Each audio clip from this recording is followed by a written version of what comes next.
ThinkTech Hawaii. Civil engagement lives here.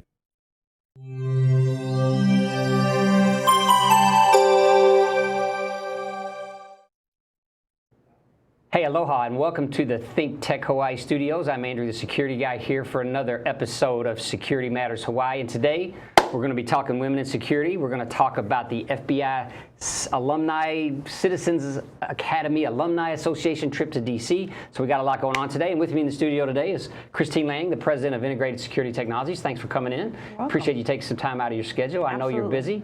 So you're big in security. You've been doing security for 20-something years now. And I'd like to get your thoughts on what keeps you up at night from a security perspective.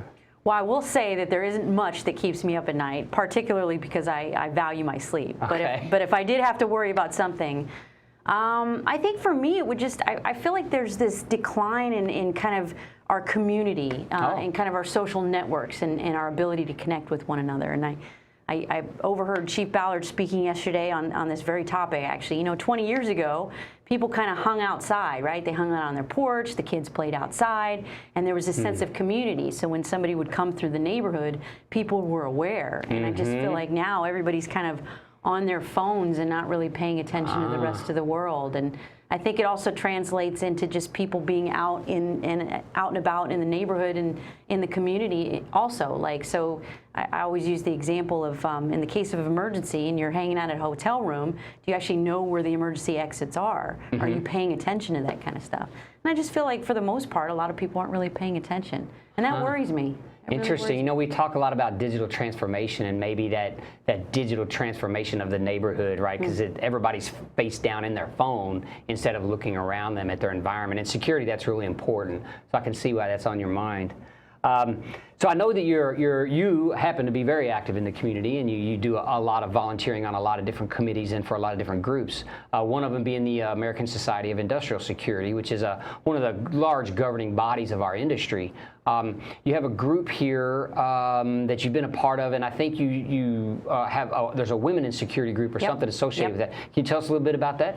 Yeah, so the premise behind a women in security subgroups, I mean, obviously we still attend the same meetings and whatnot, but it was really just a way to kind of get women interested in the group itself. Okay. I'd say out of all the membership, there's probably maybe 15% women. It's just not really representative of kind of the whole environment. And so the goal was to recruit more women and to get them more interested and to kind of create a subgroup where we could meet offsite, outside of the regular meetings, to network, to talk, to share issues, to mentor each other, and just to really kind of create a sense of camaraderie amongst women. And it's difficult because our industry is very male dominated. Yeah, it seems like so many people came out of military backgrounds in the security industry. So when you go to a lot of the meetings and a lot of the conventions that I attend, everybody's a bald-headed, goatee-looking guy like me, you know, and so.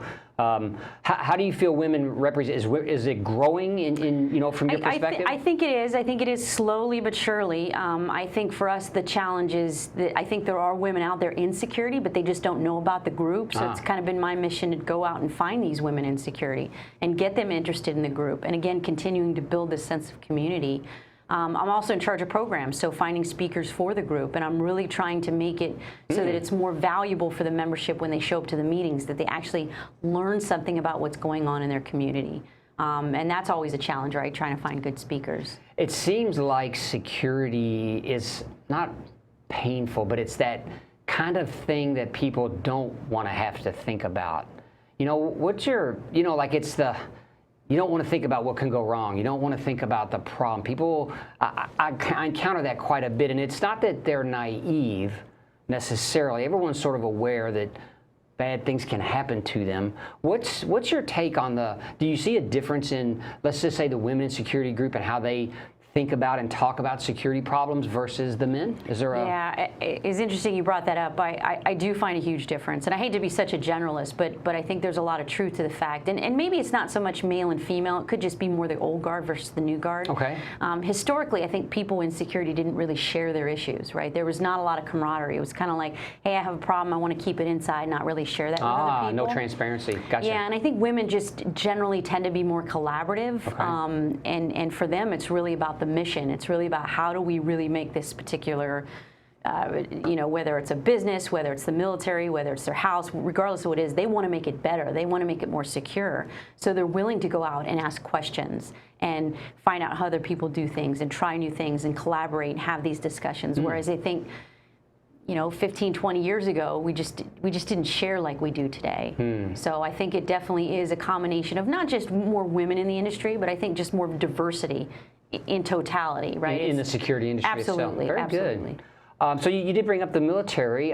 There's another group here that I know that you're familiar with or active with that is a sort of a liaises with, or maybe is supported by the Chamber of Commerce. I don't know, but it's called the Military Affairs Council. Yep. Could you tell us a little bit about your work there? So the Chamber of Commerce it's part of the Chamber of Commerce, and it's the Military Affairs Council, and its whole purpose in life basically is to protect and preserve the military presence in Hawaii. Okay. And so as a part of that, it's a combination. The group is a lot of senior military leaders, some retired, and business leaders, and it's basically a way to get together in a community basis to talk about how do we help the military in Hawaii? How do we help them, whether it's from public relations to sharing information about projects that they have coming up to, we recently had a meeting with Hawaiian Electric where they were discussing power on Kaneohe Marine Corps Base and how to bolster the power there and in that particular area. And that doesn't just support the military, that also supports the surrounding community. Obviously, better power over in that area can support Castle Medical Center and a lot of the other residential facilities that are around that area. And so military is extremely important, and it doesn't just benefit the military. Yeah, and it's our number 2 economic driver in Hawaii, or number 1. I don't know. Number 1. They always said tourism was number 1. So I'm not sure how does that do. They talk I would about say that employer as is what I would call them. They're really the number 1 employer when you look see. at the totality of people that they employ, and not just the people that are in the military, but all of the contractors that work for the military and all the subsequent services that support the military. And so they. I know we're going to talk about the Citizens Academy's trip to D.C., but you've also gone to D.C. with the Military Affairs Council. Can you give us a sense of what transpires during those meetings? Absolutely. An incredible meeting. It was really an opportunity to meet with senior leaders in D.C. specifically about projects that relate to Hawaii. So we met with the Admiral for NAVSEA and the Admiral for NAVSUP and the Coast Guard. We met with the Army Installation Command. We met with the Air Force.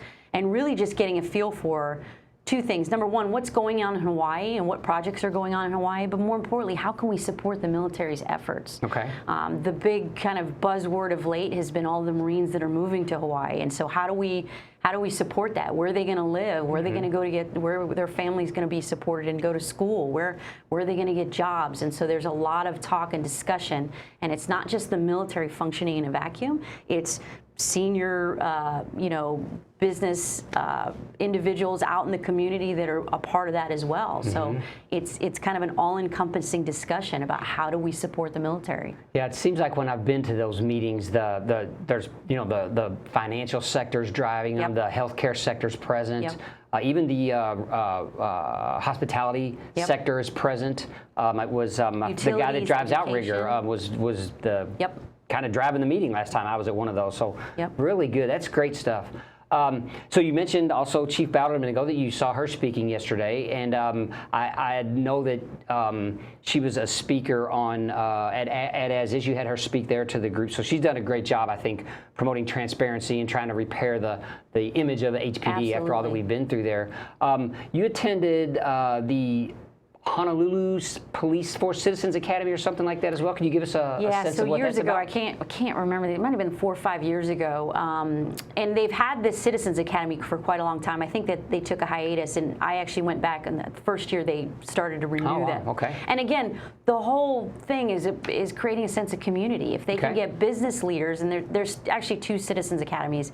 There's an individual HPD Citizens Academy, and then there's the Business Citizens Academy. And the business one is centered around more towards business owners and business leaders in the community to just talk about what the police department does and how they do what they do. And again, it starts with creating a relationship between the business entities and the police department. So if an incident or something happens, they have already that relationship built. So you're not waiting until something happens to then start to build relationships. And so for me, it was amazing to really see what goes on in the police department and all the hardworking men and women that put in countless amounts of hours trying to make Hawaii a safe place to work, live, and play. And wow. it was just really great. And you get to go to their range and shoot their guns. Nice. And you get to do a ride along, and that's fun. But what's really great about the ride along is you do it in your community, in the community that you either live or work, and so you really get a sense and a feel for what's going on in your community. Whereas I just think, the lay person that wouldn't go to something like this, they wouldn't know about that. Yeah. And so it was really great to kind of see that. Wow. And so you were leading up to the FBI Citizens Academy. Did you go to the Honolulu Police one first or second? Yeah, so I went to the Honolulu Police Department one first. They actually, I believe there was an ad in the paper that I saw, and I had applied. And the girl that was in my class was actually in the class to learn about the Citizens Academy so she could develop the FBI Citizens Academy, which was Joy. Okay. And so she was just kind of seeing how they did theirs, and then she started the one in Honolulu, which is she didn't start it, but she was taking it over. Okay. And so she took over the one for Honolulu. And so the FBI has their own Citizens Academy, very similar, but very different in terms of their mission. And you really get a feel for what they go through on a day-to-day basis and what they're investigating, how, the challenges that they have, the difficulties they have. And I think for them, it's really important to kind of get to know who's out in the community from the business. Yeah, because people say FBI, they think of TV. No one really knows all the work that they do out there. Yeah, and I think it's easy to judge. It's really easy to judge people when you don't really know them, but when you really know them, get to know them, and see what they do daily, like their job and the things that they go through, I think you get a greater sense of what's going on and a greater sense of community. Yeah, there's surely, it seems to me that when we have an opportunity to meet with those folks or they're giving us briefings, the amount of crime and investigation that they're working on, it's unfathomable. And we'll get to that a little bit in the second half of our show. So after you graduate from the FBI Citizen Camp, which is not a small commitment, that was, how was it? 8 or 10 weeks, 12 weeks? Something like that. Like every Wednesday night, basically, 4 hours or so. So quite a commitment to go to that. Once you're done with that, you have the opportunity to join the Federal Law Enforcement Foundation, which is, out here, it's actually a little different. It's called the FBI Citizens Alumni Academy Association, or FBI NCAAA, or something like that. So tell us a little bit about that organization.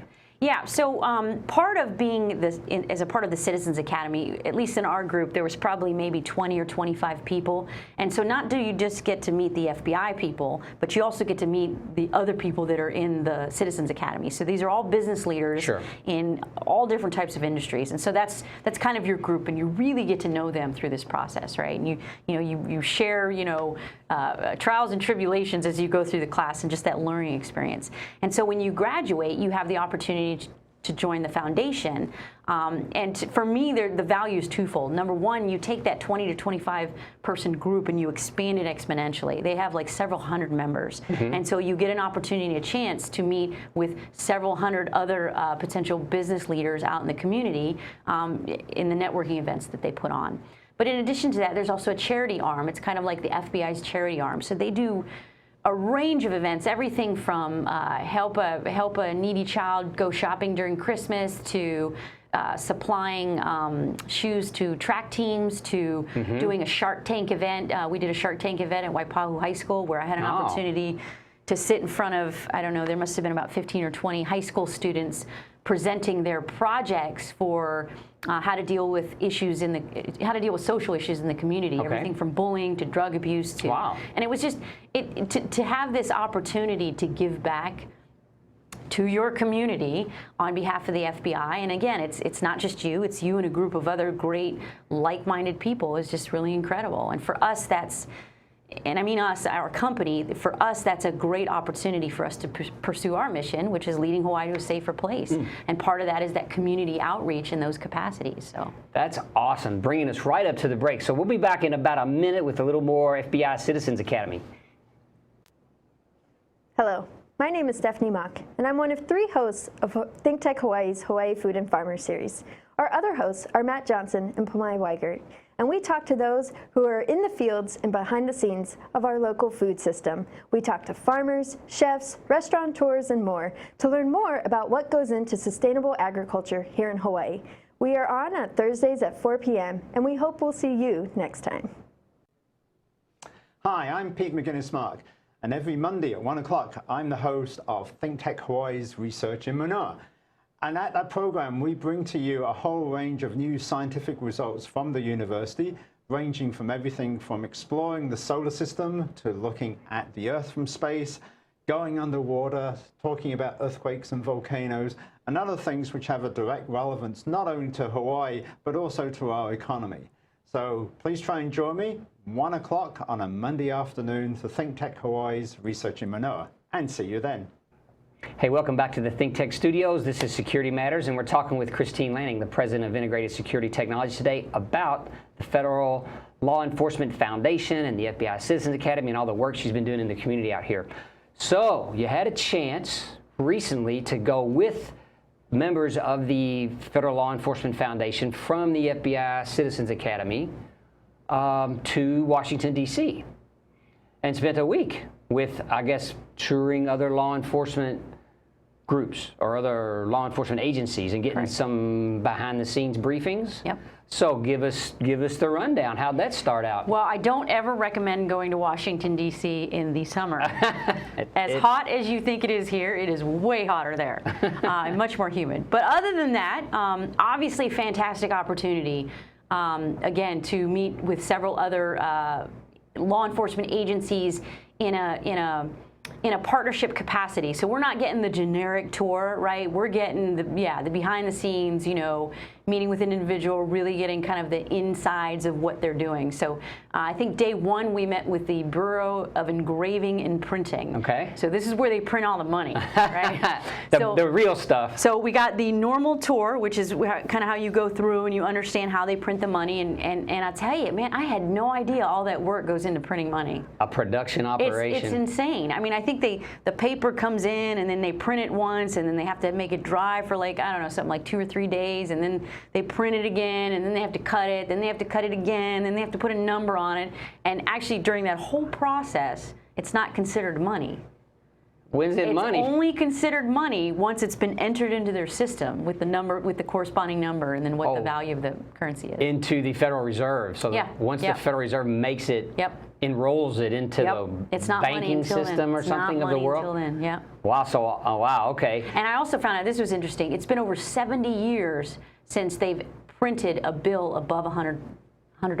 Oh, wow. So they used to print 500s and 1000s, but they stopped 70 years ago. And what was the biggest bill that you saw? Did they ever make like $1 million one, or do you know? No, I think the biggest one I saw was $1,000. And interestingly enough, they didn't release that to the general public. That was just used between banks. Oh, they would just use it to share. So you don't have to take a big pile of money. You can have just a bill. Yeah. Wow, that's interesting. But then that stuff's not in circulation any longer. I guess. No. And in fact, it's actually worth more than the face value because collectors love them. So if you come across a $500 bill, you could probably sell it for a whole heck of a lot more than $500. I see. So the people so you were at the Bureau of Engraving and Printing, and then what'd you do after that? And then we went to the Secret Service, which you would think is a complete shift in kind of, priority and mission, right? Because Secret Service, does executive protection. But what a lot of people may not know is they were really developed not for executive protection, but they were developed to go after counterfeiters. So a big part of what they do is go after counterfeiters. So we had an opportunity to sit with one of their scientists, and she had these racks of bills, that were counterfeit. And she would just pull them out, and we went through a bunch of that were counterfeit, and she gave us all the tips and tricks to figure out if you could tell if they were counterfeit. If it's real or not. It was amazing. It was just amazing. Did you see any great examples that fooled you, or bad examples that you couldn't believe people would even try to use? Oh, both. I mean, some of them were absolutely ridiculous. Like, I can't believe anybody would have ever accepted that as legitimate cash. But yeah, no, she had several that looked very real.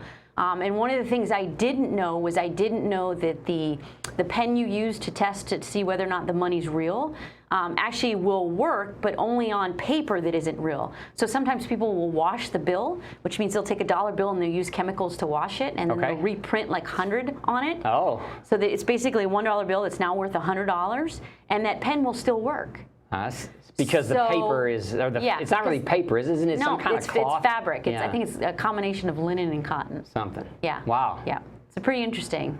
So it's really, and they do other things. They do, they also do documents. They have a counterfeit documents area where they had over, I might be getting this wrong, but I think they had over like 200 types of inks from all different periods of time to test whether or not ink on paper was accurate or made or signed at the time. Oh, to see if things have been forged. Yeah, so they do like Babe Ruth signatures, right? You might buy a baseball that's been signed by Babe Ruth, and they might go in and be able to determine whether or not it's a fake or real. Oh, because the ink didn't exist when Babe Ruth. Yeah. I see. Yeah. Wow, interesting. Yeah. So you went to the FBI building. So that was day one, right? Wow, that's amazing. So day two, FBI. So opportunity. This is really the main reason we're going there, right? So this is the FBI headquarter building. Pretty tight security. Yeah, I think. They had to test you. They had to vet you prior to actually coming into the building. Unfortunately, no cell phones were allowed. So we didn't get really good pictures, so I think we took a picture from the outside. Walked in and had an opportunity to speak with the watch commander for their security operations center. So have an understanding of how they deal with threats as they come about. So obviously they're following social media. They had television screens open. They had several analysts that would kind of analyze the information and determine if the threat was credible or what to do about it, or whether or not they had to send resources out. And that was just really interesting to watch that. I think what blew me away about that is there wasn't many people there. And so whatever they're doing, their ability to assess mass amounts of data and information with just a couple people was pretty incredible. Very powerful. So they could be doing other things that we're not aware of, but this is my initial thought process. Wow. Also got an opportunity, a chance to meet with one of the people who's kind of in charge of public relations and talk to her a little bit about HR and their recruiting processes and what they go through. An interesting statistic, I think they had like over 12,000 applicants. A year? A year that they get, and maybe about 800 pass through the final test to actually go to the academy. To the academy? Yeah. Wow, yeah. Which you got to visit. Yes, and that's less than 10%. Yeah, so the next day, obviously, we had an opportunity, a chance to go to Quantico, right? So this is the Marine base controlled facility, heavy security, IDs had to be provided, we had to be vetted prior. Probably took about 20 minutes just to get through the front gate, go through and end up at the FBI gate, went through that, and ended up in Quantico. And this is where they train all their new recruits. I think they have like four or five classes throughout the year. And they don't just train special agents, they also train analysts. So they usually pair a special agent up with an analyst. And an analyst, for lack of a better way to explain it, kind of does a lot of what the special agent does or assists the special agent. They just don't necessarily carry a weapon.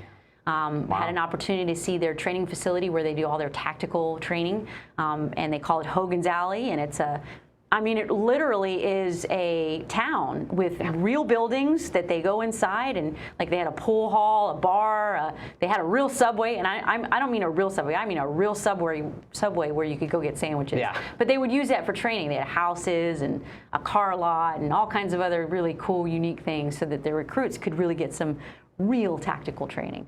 Amazing. So that was pretty cool. So that was a nice visit, huh? And that's is that Hogan's Alley, I think they call that training area, right? Yep. Or Hoganville or something. Hogan's I don't remember Alley, the name of that. So that's just your first 3 days, and then you got to go. What'd you do after that? I mean, that's a lot.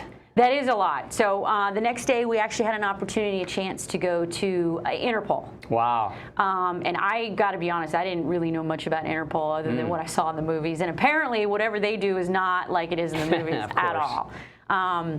But what I would say is, interestingly enough, I think that no matter if you're a criminal and you're trying to run and cross borders, good luck. At least into the United States or out of the United States, I just think Interpol's got a lot of stuff covered. They are definitely finding people, definitely using a lot of technology. You'll probably start to see a lot of things at the borders in terms of when you come in on a flight with biometrics and whatnot. It's just they really, I think, do an amazing job at finding people when they cross borders. Yeah, they know who people are, and no doubt. I understand that they have a lot of intelligence globally that, you know, local law enforcement wouldn't have. For instance, Hawaii Police Department doesn't have the resources to have that much information, but they can liaise with Interpol and bring that information into the HPD system. Yeah, they've created kind of a separate, it's not necessarily a classified system, but it's kind of a confidential system that they can set up between Interpol and the local police department to be able to access that information. So if a particular law enforcement officer arrests someone or comes across someone and ends up taking their biometrics, fingerprints, they can actually run it across a whole subset of data of fingerprints to determine whether or not that person is who they say they are, or potentially some miscreant that's crossed the border under asylum and is actually wanted for murder in some other country. Some other country. They really have a host of information that they can provide to local law enforcement. Again, just seeing the sense of community and partnership in the different agencies and how they work together was pretty amazing. And FBI and Interpol have a really good relationship with each other. That's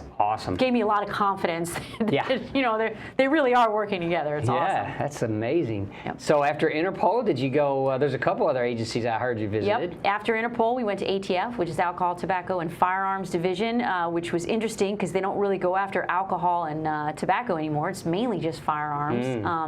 And so their biggest concern, obviously, is unregistered or unlicensed weapons, guns. I would say, I'm sure a lot of what they're worried about is 3D printing and the ability to print a gun without any kind of registration on it. I would imagine they're going to be pretty busy probably in the next 15 to 30 years. Yeah, that stuff's growing. That's a growing business. I know there's parts online and directions online, all that kind of stuff today about that. Yep, yep. And throughout the years, their mission has changed. They also used to go after arsonists. They do have a bomb squad. It was interesting how the different agencies had several overlap in terms of the capabilities that they could provide. But what was interesting is they all work together, right? So the bomb squad at ATF works with bomb squad at FBI, right? And so a lot of the law enforcement community, I think, really just, at least from watching them, does a really good job at those partnerships. Right on. So. Well, we've got about a minute left. So what was your takeaway for, what's the biggest thing you really felt like you learned spending time there that week with all those different agencies? Again, I think it goes back to relationships and that sense of community. Okay. The fact that we visited there and that we got a chance to meet these people was important, but the FBI obviously has a really good relationship with these agencies as well. And being able to work together when a crisis happens and knowing people prior to when that crisis happens is so much more important than trying to get to know someone after something happens. It's just, again, it's that sense of community. Wow. So there you go. The FBI Citizens Academy might be on your radar. If it's something you're interested in, you can contact us here at the studio, and we'll hook you up with maybe an application. Thanks for joining us, and we'll see you again next week on Security Matters Hawaii. Aloha.